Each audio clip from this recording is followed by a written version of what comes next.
There's your blink from Link calling them straight away.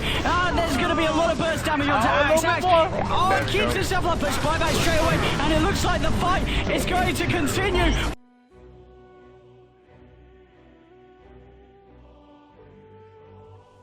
In the past decade, esports have exploded in popularity and is just now breaking into the mainstream.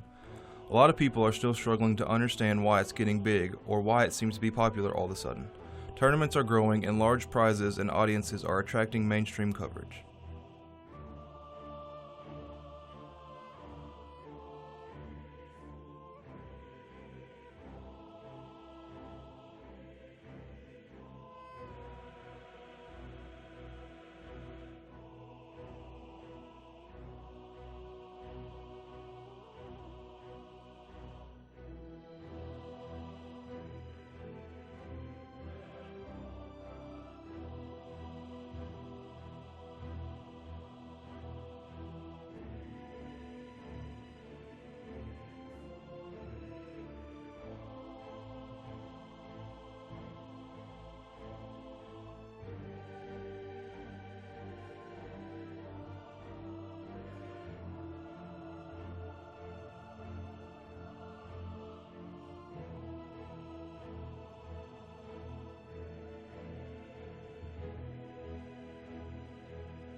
It's more than just big tournaments though.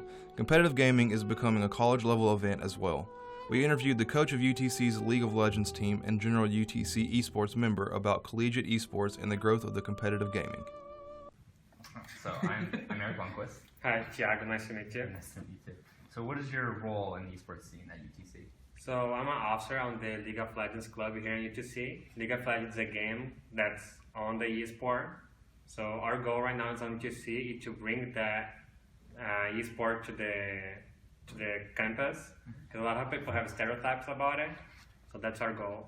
Okay, and it's just League of Legends now, but you said you were planning on expanding that next year? Esports like online gaming. So there's all kind of different games. You have the League of Legends, that's a MOBA. That's also a Dota. And then there's the shooting games, that's CSGO, and then from Call of Duty. And there's a strategy games, that's StarCraft. So our goal is to combine all of them for next year. We already got the UTC approval this year, so they're gonna help us to increase this movement we're doing here. Okay, excellent. And so what are the opportunities for a student who's looking to go to college and wants to get involved in esports? So a lot of colleges this year, because esports is getting really big, that they're offering scholarships for a lot of students. Also, for a foreign student, if they want to come to America and play for a college, they'll give you a student visa. The US government passed a law that now esports is not only a game, it's also a job. So you can get student visa, you can get green card. So excellent. Okay. So how do you see the esports scene growing? So like other different sports, a lot of people have stereotypes about it because they think because we just play on computers or video games, that's not a sport. However, like different other sport, it's really too hard to explain people to understand the game. It's kind of like if you watch American football for one day and you never watch it before, you're not going to understand it. So after esports has been around for 12 years, 15 years. So now people are getting it that this is really big. So right now, most people that watch esports are young, between 15 and 22 years old. But with the past years, a lot of old people are understanding that this is going to be a huge thing in the future because technology is growing. I'm not sure if that's true, but a lot of people play games. And everyone at least one time in life play one game. It doesn't have to be a computer, it can be board games. So that's something that there's two esports, you can play for fun and you can play competitive. That's the thing, people think that you can only play competitive esports, but there's also the fun part of it. So along the years, with like even like SPN now is like gonna start showing the esports show. It's really like getting big right now. People are gonna get interested, like, oh, I can play video games and get a job on it. You don't have to be a player to be on esport. There's a lot of things that can be on esport. You can be a caster, you can be an analyst, you can be a coach, you can be the marketing on the team. So like, there's a lot of options that people doesn't know yet. And with the years passing, people are like understanding that Israel is really huge. It's not just you go there and play a video game. There's like a whole thing behind it.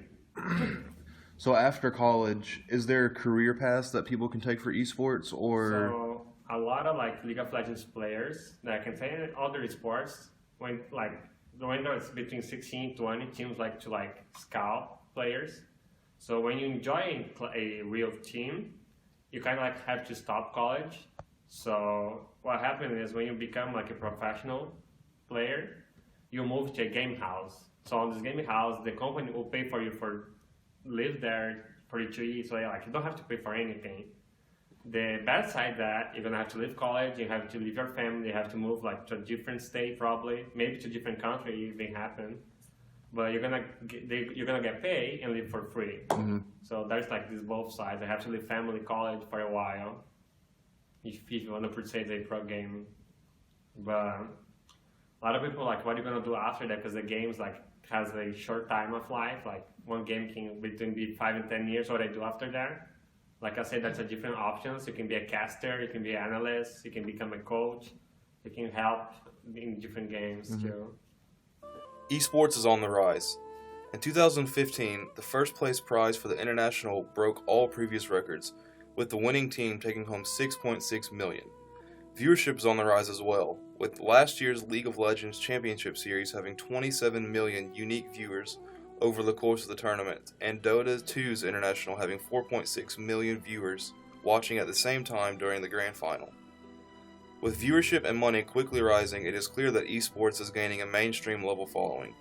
This following doesn't only include fans. Major companies have started sponsoring and investing in esports in various ways.